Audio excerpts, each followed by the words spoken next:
Okay guys, this is a review. I just did a review on the 1911. Now I'll do the review on the Desert Camo 360 285 FPS pistol.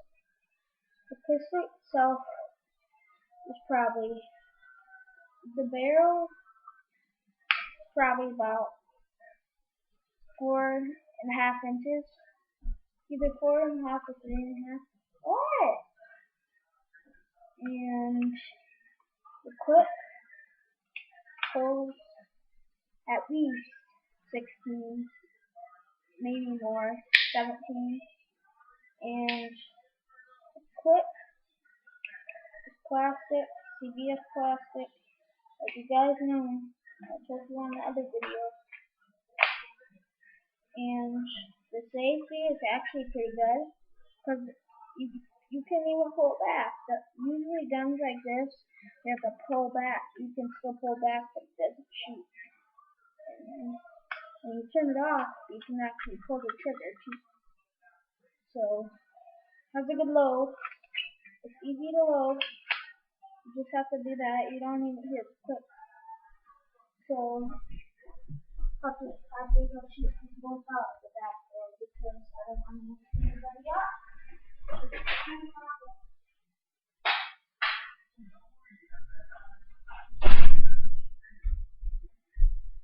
And it's still light outside. It's crazy. I'll probably be doing a shooting test, like, remember what I told you? I'll probably be doing it like this, like pointing upwards. I'll do a review, pointing backwards. Okay, guys, my other video was probably 3 minutes, 4 seconds at least. I think that's what it was. And the only reason this one is shorter is because I went out there for all that.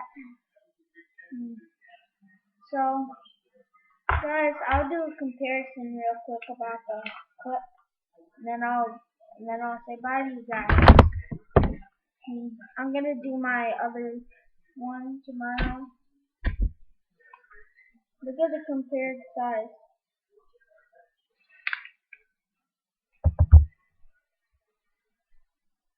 See? Okay. Guys, I have to head, so see you next time. Please comment, rate, and subscribe too.